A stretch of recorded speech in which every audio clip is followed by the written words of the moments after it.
What's up, everybody? What's up? LSU absolutely just mauled Arkansas, didn't they? And that was so much fucking fun to see LSU just grab a situation, a game by the throat and just say, "We're taking your life today, baby. We're taking your air today, baby." LSU took the oxygen, the air, the ability to live, to breathe out of that stadium so fast. And it started with the 7-0 open drive touchdown from Caden Durham. He just slaloms his way through and beats multiple guys on his way to the end zone. And from that moment, LSU's strong start offensively, besides the penalties, we'll get to that.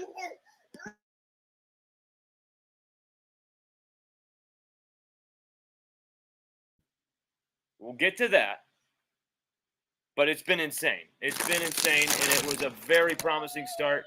You had 101 rushing yards and 3 touchdowns from Caden Durham. That means that's 2 100-yard rushers this season.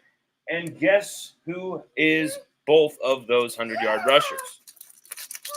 Caden Durham. Yes, I'll get you your hot dogs, Sage, and interrupt the entire show for your precious hot dogs. Yes. Someone probably thinks I'm such a dick, but they probably don't get when I'm joking or when I'm not. So I don't really care. Obviously, we're joking. Sage, you get your hot dogs. Huh? What are you doing? You somehow got your arm out of your sweater. This kid is a madman. Have you been watching too much Wit Weeks lately, Sage? LSU just, it was as professional and as thoroughly dominating as you could expect.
So fucking annoyed at these kid toys. These kid toys that just keep going. Like, where's an off button on some of these kid toys? You know, Sage has already left the room like 20 seconds ago. I'm like, you need to just go with your mom and just go. And his toy, long after he's gone, like a ghost, is just like for literally like 30 seconds there. So sorry for the muting, but I'm just like, These kid toys are terrible. There's no off button on them. I don't know if China has invented this so that they can spy on us, or what type of dangerous motives they have with making toys that do not have an off button. But it is very, very strange. Sage, Sage,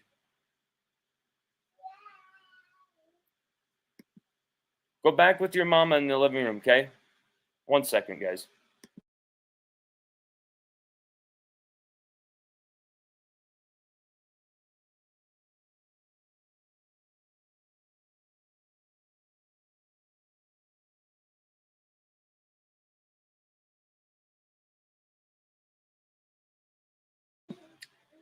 I am just so I'm so impressed by LSU.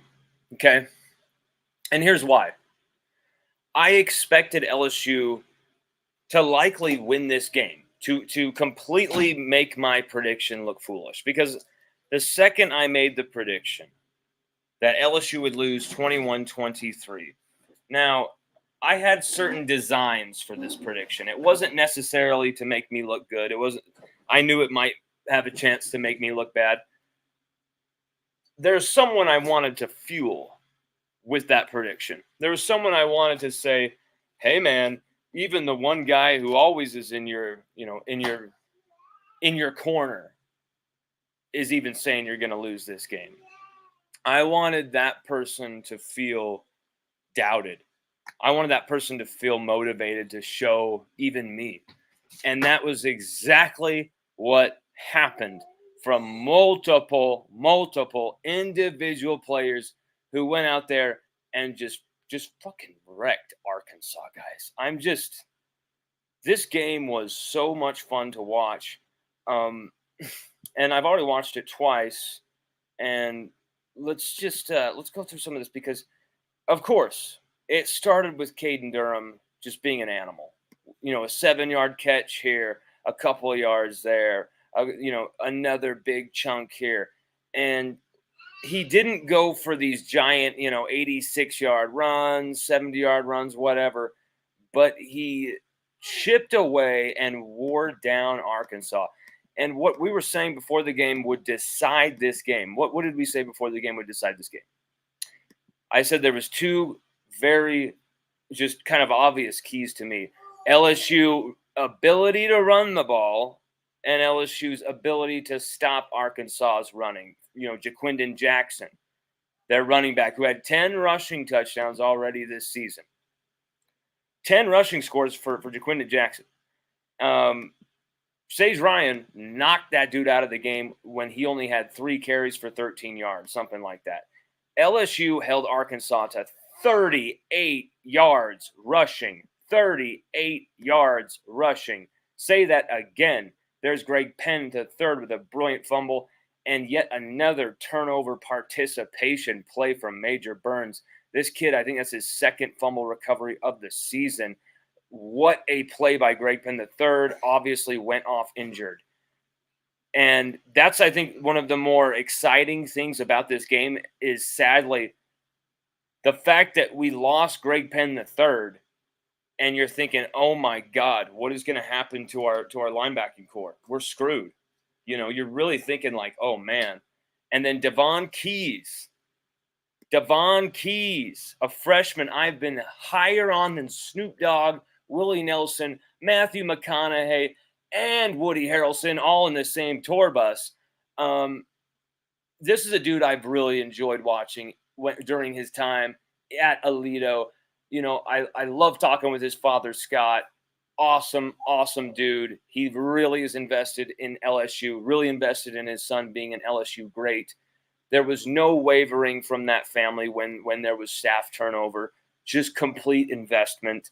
They love the Tigers. So I want to see a family like that, the Keys family. I want to see a player like this, Devon, very versatile. I want to see those type of people get success, And just like the Weeks family, just like Emory Jones, there's these families, Will Campbell, Nussmeier, great people who come from even better families. And that's why they're the great people they are. Great players, even better people. But it's because they're great people that you cheer for them, you root for them, and then you see what they do on the field. And Devon Keys was unbelievable coming off the bench for Greg Penn III. He basically had a half to himself, okay? He was out there for basically the whole second half. Devon Keys, 4 tackles, half of a sack, shared a sack, a pass breakup, batted a pass down, almost was a pick, a fumble recovery from a Javian Toviano forced fumble, okay?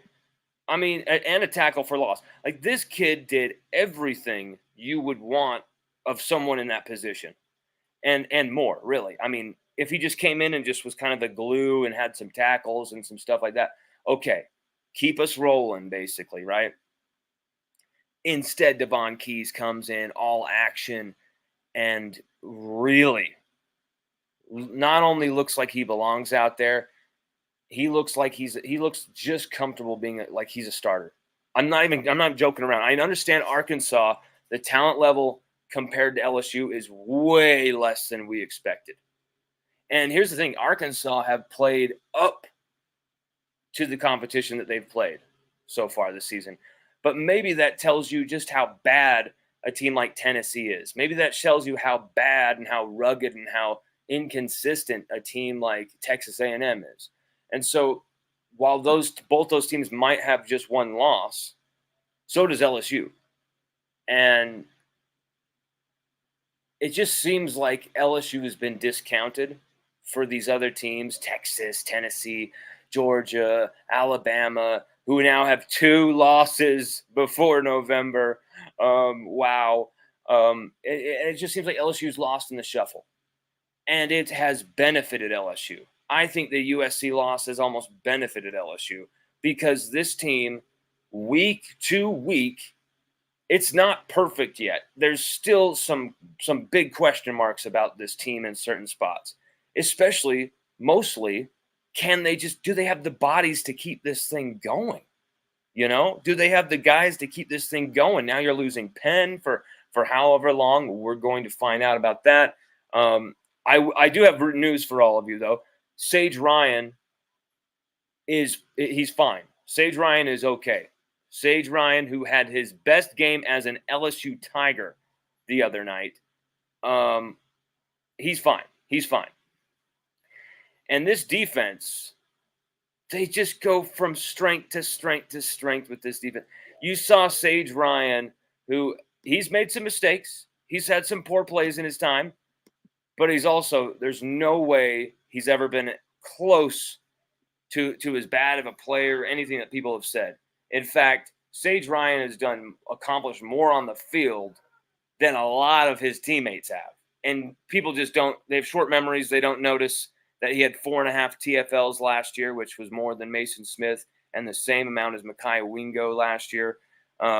This kid created 5 turnovers in 2022. And here it is again, saving a touchdown there. That's going right into that guy's breadbasket. That's just going to be an easy touchdown there. Sage Ryan saves a touchdown there. The number 3 also knocked Jaquindon Jackson, the best offensive player for Arkansas, out of the game, as I just told you before. 2 pass breakups. And you know what I love the most about Sage Ryan's performance? It's these little things where, look at this play. This is what Blake Baker has done that has helped this LSU defense. Look at this. Okay.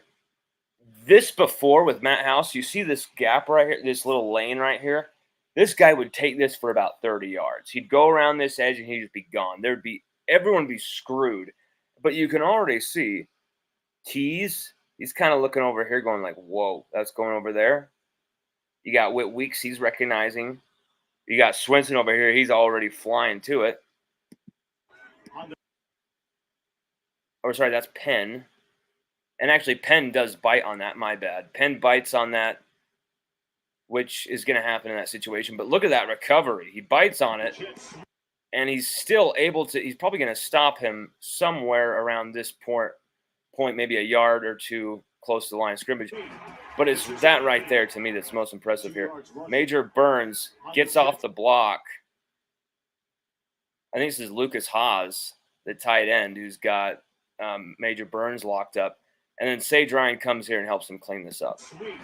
Because that's the thing. If you don't have two guys making a lot of these tackles in football, you're not going to get guys to the ground.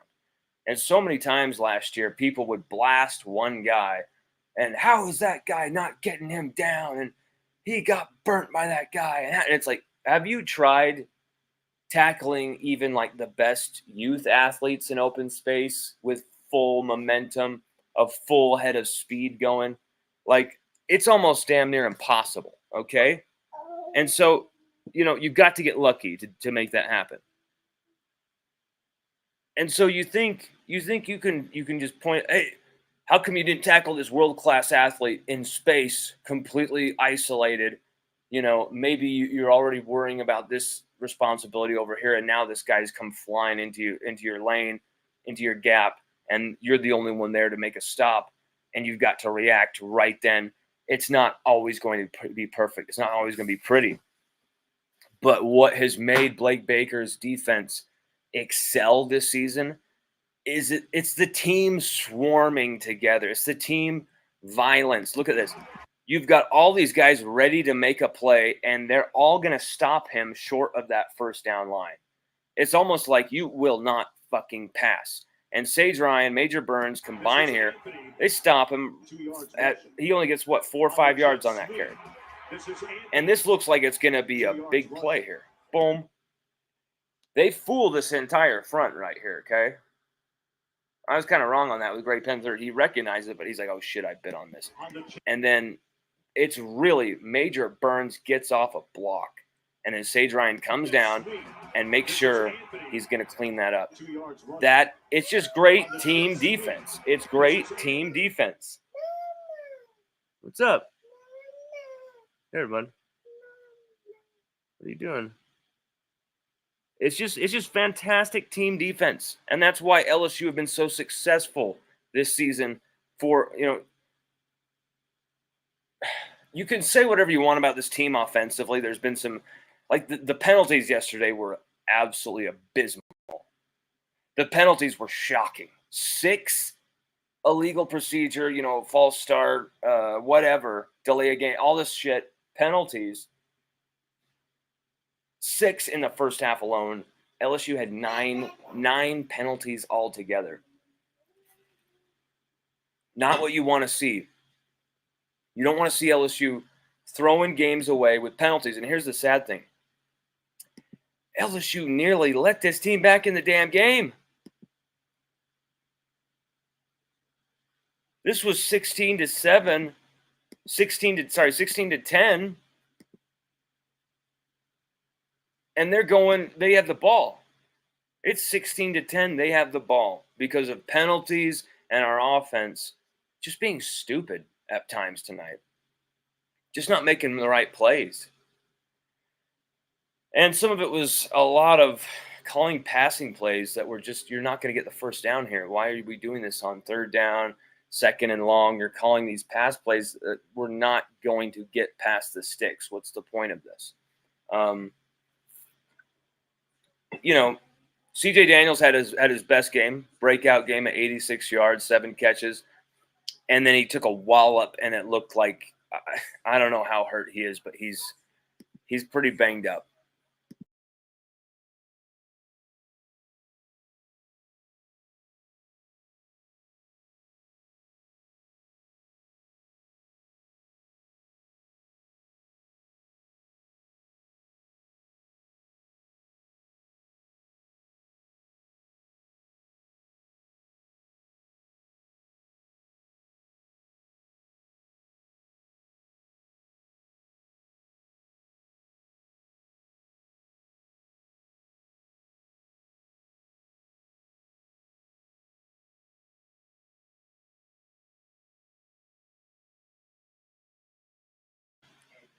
And then you love to see the LSU. Yeah, okay, if we're going to receive the ball or whatever on the opening kickoff, score then, damn it. Like, put some points on the board if you're going to do that. And we did. And LSU, I feel we should have gone up 21-0 here in this game. And the one problem I see is that we kicked too many field goals.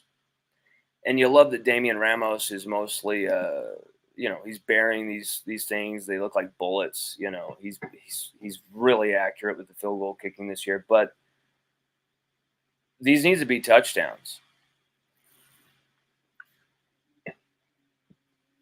Have to be touchdowns. Must be touchdowns.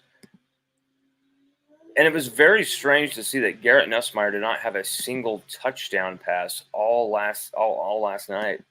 200. One second, Sage. What are we doing here?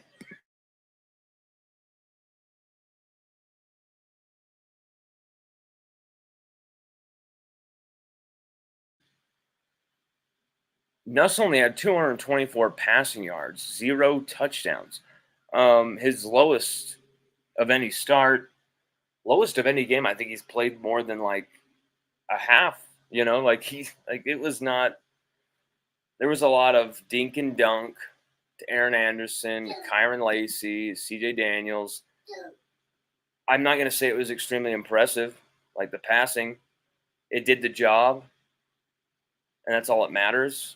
But the penalties, I like that we were able to run the ball, but how can we not have an electric passing game here? How does this team not have an electric passing game? I get it. We've all been wondering, where's the running game? Where's the running game? Well, we barely could pass the ball much before that either. Like Nuss would go off, and Nuss would be a distributor, but outside of Mason Taylor on the gotta have it plays, or maybe you're going to throw it one-on-one to Kyron Lacey in one of those type of situations, like who are you really trusting? Aaron Anderson, third down, but there's no big play guys is what I'm trying to say. There's a lot of dink and dunk, a lot of 10 to 12, 15-yard plays. But when it comes to scoring touchdowns, finishing games off, this offense is too conservative to do that. I don't know. This offense has a lot of potential, and I feel like we are just barely scraping the surface. I don't think Joe Sloan has been awful or been poor or been bad. I think there's been moments that have. I think there's been situations that have. I think there's players that he maybe could better utilize or get more out of, or maybe the players are just not executing as well as they should be. But whatever the case, a combination probably. LSU, I just don't see any explosion from this passing game that should have it. And I just, when you see Nuss drop back, and he's going to throw a bomb, you always feel confident about it. Ooh, this is going to be sweet. And then the second it's released and you see where the receiver is, you finally see the receiver, you see the coverage, you see what's going on, where the ball's going to be, where that trajectory is going to end up, you start getting worried. And sometimes it's been Nuss's accuracy, but sometimes it's clearly just been poor route running, miscommunication with the receiver and the quarterback, and I'm just wondering what's going on. I'm not expecting a 100-yard receiver every weekend. I'm not expecting, Nuss to throw over 500 yards every game. But I just think to beat every team on the schedule, including potentially Georgia or Tennessee in the SEC title game, if we get to that, LSU, you've got to have that down the field threat. That guy who's going to just eat you alive for a big play, 67-yard touchdown out of nowhere. And we haven't seen it. And there's times you absolutely are going to need it. And there's times you would really love to have it so that you can absolutely take the top off the defense. I'm wondering, we saw a lot of Aaron Anderson make these big-time plays down the field on streak plays, just pure streak plays where he just double move right off the release, just kind of stutter and just burn them with his speed on these streak routes, just straight down the field. and he would get hit all the time with Edna Carr passes down the field for touchdowns. Why aren't we running deeper routes, I think, to Aaron Anderson is maybe one of my questions. And Aaron Anderson has been so huge on third down for us. That's another big-time play for him right there. First down merchant this year. But, you would like to have Chris Hilton Jr. for that downhill threat. But since he's not there, I feel like there's still guys who can be that downfield threat that we're just not utilizing. So, for me, the offense issues, penalties, I don't – he's a redshirt freshman. He played in I think it was 18 really high pressure snaps against Missouri on the road when Charles Turner got hurt last year. But other than that, he's basically a true freshman, DJ Chester. And he had, I believe, 4 or 5 of those penalties just on himself. And, I'm not expecting him to be perfect. And this was a game where he showed that he's basically a true freshman. But you know what? He still blocked his ass off, and LSU still won the game. See, I look at that play with Nuss. Jake Flint going crazy. I love it. Look at this. Look at this play from Nuss. This is absolutely crazy. Watch how he throws this ball. He's throwing that off his back foot, backing away. Aaron Anderson from pressure. And he can get that type of zip and trajectory on that, just like a damn baseball. He just Nuss's favorite third down bullets that target. In there. Aaron Anderson, he definitely has the most third down conversions. That's a great tackle by that guy. They just make sure he stops there. But what a throw! I think Aaron Anderson is just a freak, Nuss's favorite third down target. Ooh. And here's the thing. I'm just as entertained by that as I am by throwing it downfield. But look at, we got to get Nuss to feel confident about every, section, quadrant of the field. And the deep ball, it's just not there yet. And you know what? That's the thing. That's why maybe it's better for Nuss to stay 2 years, because I think he'd be fine with the deep ball if he had Malik Bryan to throw to.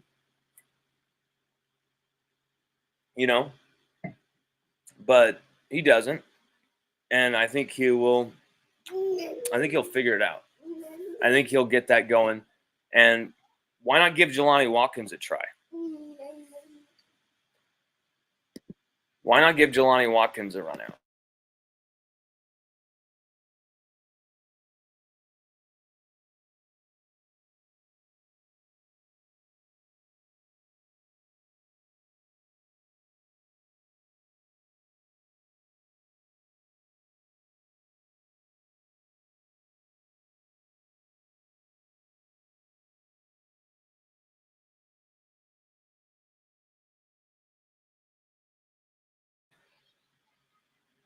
Sorry about that. I had to stop a toddler from drawing all over an iPad screen with a crayon. That's another thing, too. Landon Jackson got 3 big-time quarterback hits on Nussmeier. And these were free hits. You do not want to allow your quarterback to take free hits with someone like Landon Jackson coming on. Are you kidding me? We're lucky that Landon Jackson almost slows his roll before he hits Nuss here. Because if he's flying in there absolutely full speed, and Will doesn't kind of give him that little push to kind of throw him off that trajectory of being just a complete bullet, right here, Will kind of just gets a little bit of him to kind of make that hit easier on Nuss. But, man, Nuss was taking some hits.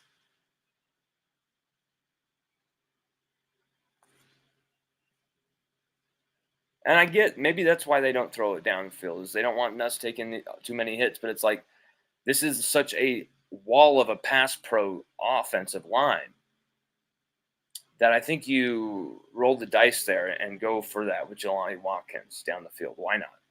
Try it. You don't even have to put the freshman in. There's so many different guys who can go downfield for these shots.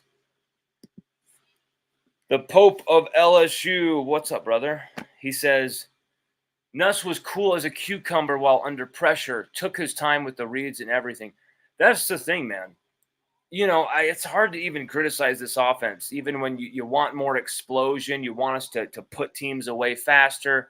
You don't want us settling for field goals, the penalties. You got to clean that shit up. But, man, Pope, the way that we have been playing offensively, the way that Nussmeier has been throwing the football, the way that it seems like we're able to answer these significant questions. Can you run the football? Well, bam, bam, bam. We've been able to do it piece by piece here. It hasn't been extremely dominant. It hasn't been extremely nowhere outside of the defense and the quarterback play has this team been officially dominant. But they've been complementary. They have helped each other out. The defense has helped the offense. The special teams has helped both. It has just been, frankly, the opposite of 2023 in a way that this is a team you would want to root for, in my opinion, more than last year. Because it's just, there's so much heart and hunger.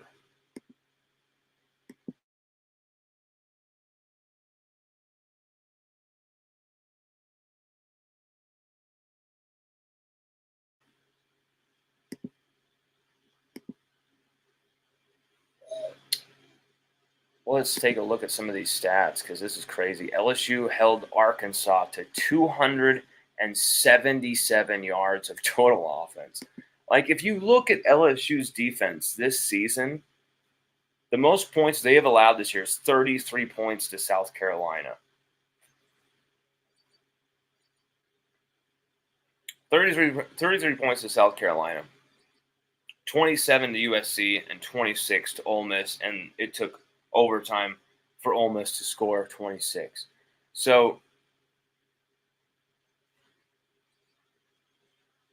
when you look at the 2023 defense and how by this point we'd already allowed like 4 40-plus point games, a 55-point game, lost by 45, allowed 45 points in the first game, got blown off the field, 39 to Mizzou, which is technically a 40-point game. Like, it's night and day. It's simply insane what this defense has done in such a short amount of time, and with the injuries they've had. You lose Jacobian Guillory, you lose Harold Perkins, and I'm not saying you're better without those guys. But everybody in that room realized, gut check. There's no superstar Harold Perkins to hide behind who's going to make plays and save the day. There's no Superman cape, There's no Jacobian Guillory, big time,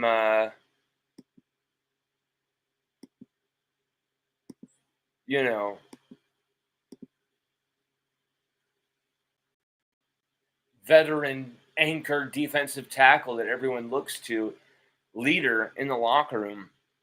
They're gone. And I think it made everybody else kind of perk up. I love how you see comments like this. This is so stupid. Tom LSU said, like I said weeks ago, LSU's defense is much better with Whit Weeks on the field replacing the injured Harold Perkins. He is almost as fast, is a much better tackler, has better football instincts, is stronger, and is actually a natural linebacker. That is such a Monday morning quarterback bullshit thing I've ever heard. Tom LSU, honestly, bro, I've seen comments from you talking about how Harold Perkins is the next Heisman and all this stuff. But because Harold's gone and because Witt took advantage of this opportunity and is kicking ass and taking names, you're going to throw one, out of the window there. I think that's so disingenuous. And I think that's like the last thing a real fan would do. Yes, this defense is better in this type of a format. That doesn't mean we wouldn't have, Harold Perkins couldn't have been a part of it, and it could still be just as okay. The main issue is that Whit Weeks needed to start. He needed to start for this team as a freshman, day one. And who knows what this team would have been capable of in 2023. Maybe Brian Kelly has a ring on that finger. I'm not joking about that. You've seen what Whit Weeks can do. You know I'm not joking about that, and you know that that's a serious proposition. That could be a serious possibility there for LSU last year with the quarterback and the offense that we had. But a comment like this is so disingenuous. Like I said, LSU's defense is. I've seen so many Monday morning quarterback people. You know, we're so much better without this. We're so much better. Like it's just it's so annoying. I gotta say, sometimes the fan just cutting throats. You're the guy who's not injured, so you're my guy. Like it just rubs me the wrong way.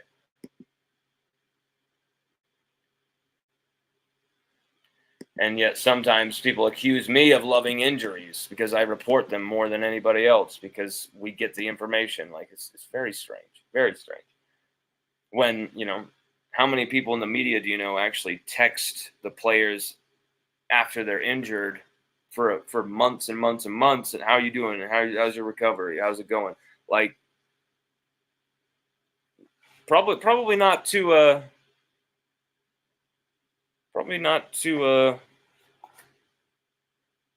common. And I know that there's someone in the media world who's kind of trying to go at me and go at my career and all this stuff behind the scenes. They're trying to make me look bad and all this stuff. I do your worst. We're just gonna do our show and do our content and cover LSU and talk your shit. People will see what's reality, and this is someone people really like. You know, this guy is someone who's really popular in the media world, but like, I don't understand what their vendetta is with me. But it really is no big issue. I just think there's some disingenuous stuff going on lately that kind of rubs me the wrong way. And I get that's how society is now, but sick of it. No time for it. No time for fans like this Tom LSU guy who's just ripping on. Whit Weeks is so like. Of course you're gonna love Whit Weeks now. Like I remember people last year telling me when I was saying I'm literally losing my mind saying like Whit Weeks makes this team better. Whit Weeks elevates and like lets Harold Perkins do his best. He helps Greg Penn III do his best. He unlocks these guys because he's so fast. He can clean up any mess. He can make it to any part, cover every blade of grass. It allowed Harold Perkins to take chances. It allowed Greg Penn III to take chances. And you took him off the field, you saw what happened. LSU are now 8-0 with Whit Weeks starting for them. 8-0. There's a reason. And it's not just like against poor teams, and it's not just against like at home. It's literally road games, against top 10 opponents in the SEC. When he's a freshman, when he's a sophomore, like Whit Weeks is an absolute superstar, is an absolute rock and roller. And I get it.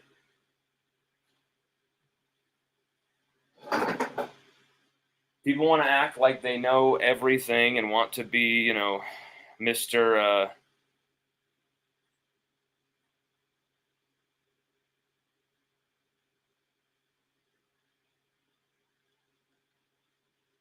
Insider. But, yeah, fortunately, some people are just fry short of a Happy Meal.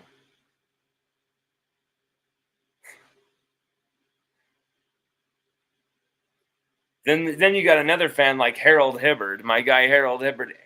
Harold says he's never heard of Devon Keys. He just told me he's never heard of Devon Keys. Well, you're going to get acquainted now, my friend.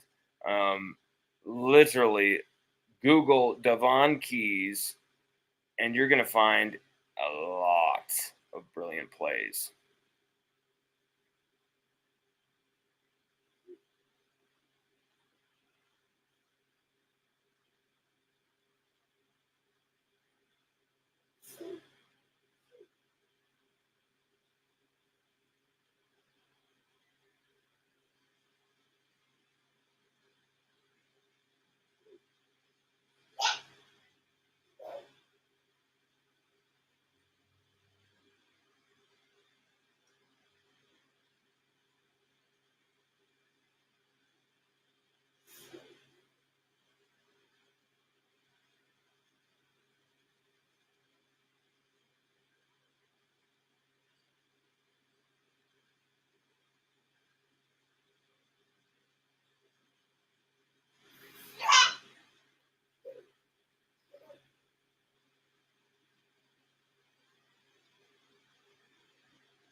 Huh. Well, great news in like a week full of like crazy news. We're most likely going to be at the Alabama game. Hell yeah. And as I said before, Sage Ryan, he is okay. He is fine. He will be fine. And that's from a source pretty damn close to the situation, as close as you could possibly get. Still, you know,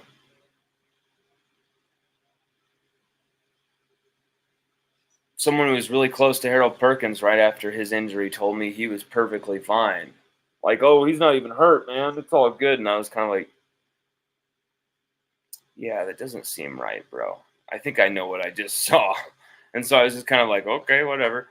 And then sure enough, boom, ace torn ACL. So it was kind of a strange thing. Sometimes you have people who are really close to the situation, and that's why the best thing to do, best policy, is to talk to the actual person, the actual subject of the story. I'm going to take some ibuprofen real quick. Can you believe that we are actually still sick fighting this cold off from a week ago from the Ole Miss game? It's been nuts.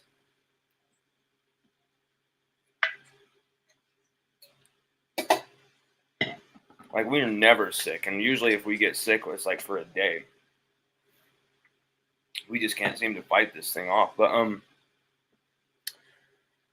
this was a very fun game to watch because it's just basically LSU cruising. And you saw more sacks, more turnovers, more TFLs, batted passes, a defense that is just incredible. But you got 158 rushing yards on the ground on offense. You saw C.J. Daniels break out in the game, although he got hurt. He got rocked. And all I can say is we'll be reporting on that news soon. So, yeah, look out for that at LSUODYSSEY.com. That's just what I was doing on the phone a second ago. If you're ever seeing me on the phone on this show, if I am ever like, you quickly turn on the show and you're like, whoa, what the hell is he doing? He's like just texting on screen. What a dick this guy is. Honestly, it's like a text or something I have to respond to. Like, it's either like, something to do with Sage and it's Chelsea, or it's, a big time source who is like, hey, what's up? Yo.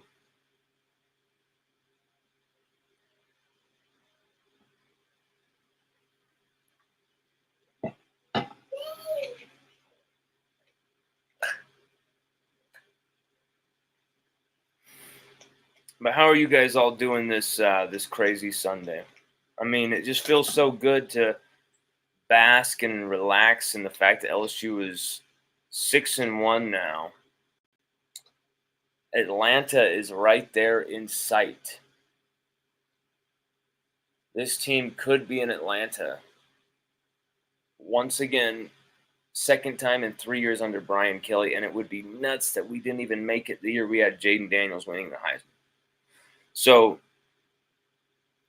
buckle up, because this team, as we wrote in our article, check that out on LSUODYSSEY.com. We'll put that on the screen. As we wrote in this article, there is not a single team in the SEC right now who wants to play LSU, especially at home. And if I'm not mistaken, all of the big games from now on out are at home, except for A&M, right? We have to go to College Station, I think. Yeah, we have to go to College Station. So that's the last real road test of the season. And then we've got Alabama, Oklahoma at home, and I believe Vandy at home too, right? Let me look at that. Vanderbilt, where the hell is that game going to be at? That's a game you didn't even really think about. You didn't even think you had to worry about. But now you're like, oh, shit. Diego Pavia.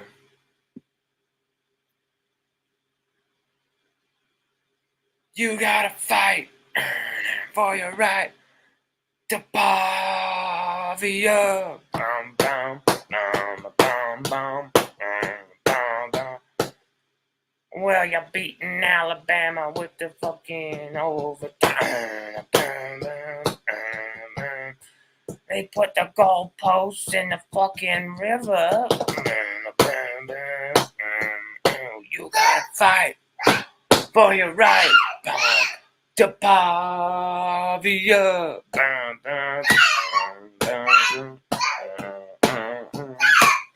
Yes. Come here, bud. So we've got against Oklahoma. Actually, no. Okay, we're at Florida, at A&M as well. So we got to go into the swamp. Which, come on, guys, come on.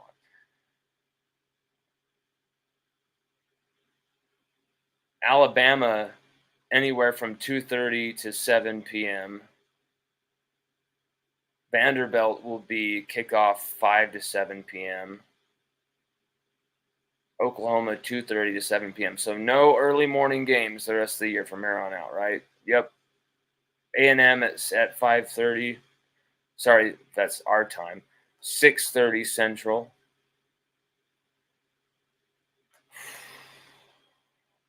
Are Alabama even ranked?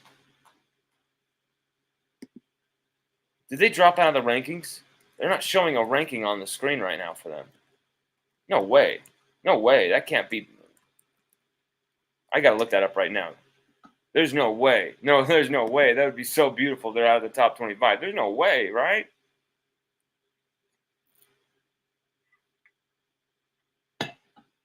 Okay, AP top 25. You got Oregon's the number one team in the country. Georgia, Penn State, Ohio State, Texas, Miami, Tennessee at 7, LSU at 8, Clemson at 9. I have Clemson win the ACC. They look like they're on course to battle for that against Miami. Iowa State, BYU at number 11, and they're 7-0, crazy. Followed by the Catholics, Notre Dame 6-1. You got the Mormons and the Catholics side by side there. Indiana at 13. Indiana have been incredible. 7-0. What the hell?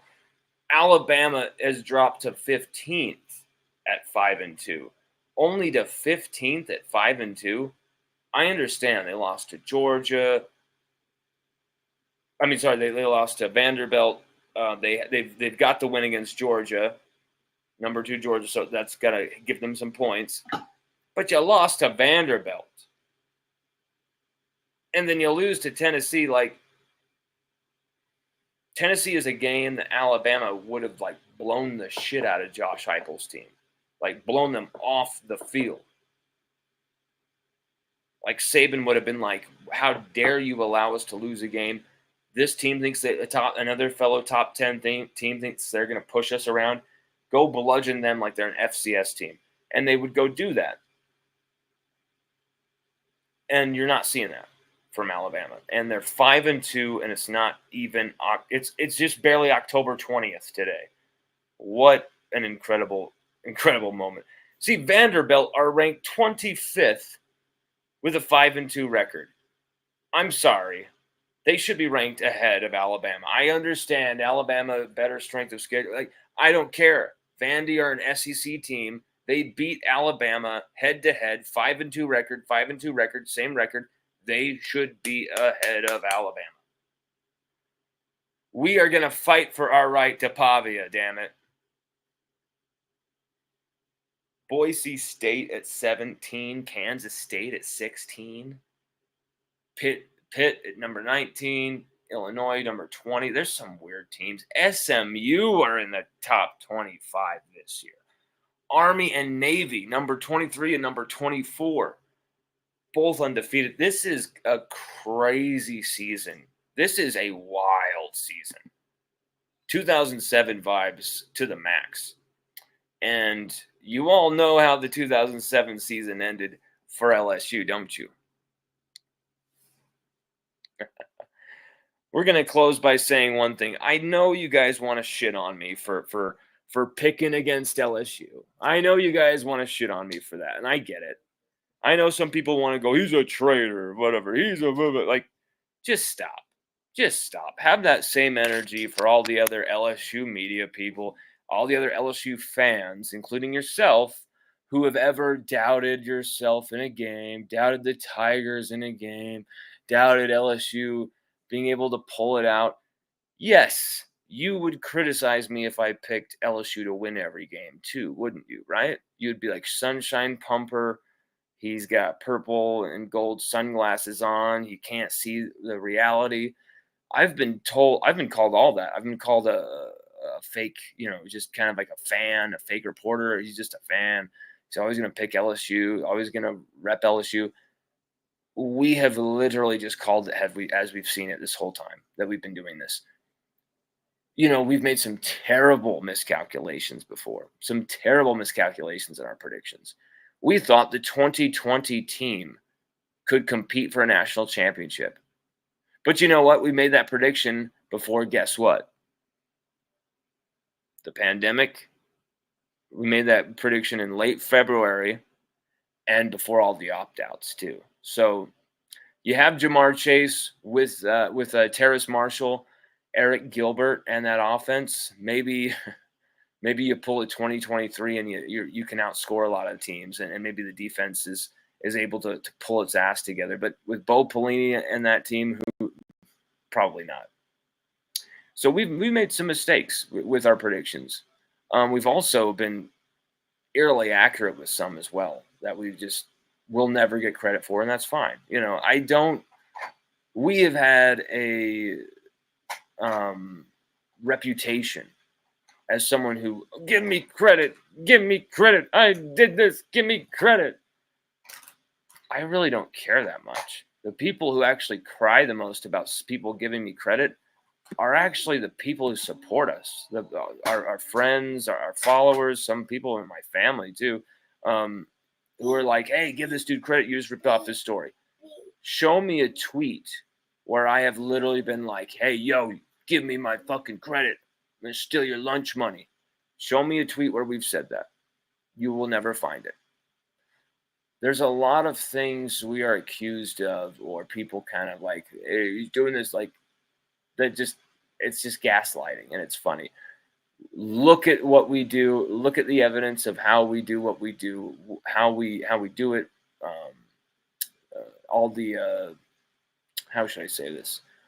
The not just are we unorthodox in how we do our reporting and how we do our stuff, but are we unethical? You know, that's what you should be asking yourself.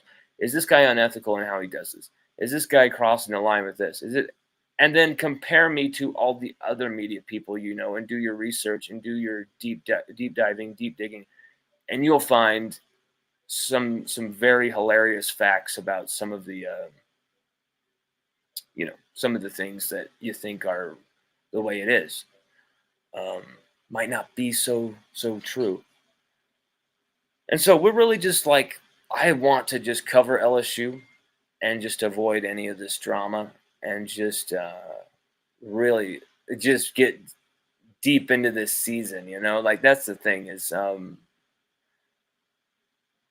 just kind of trying to tell you all, if you love our content, you love what we do, when someone is doing something good nowadays, it seems to attract people who want to just take shots at that person.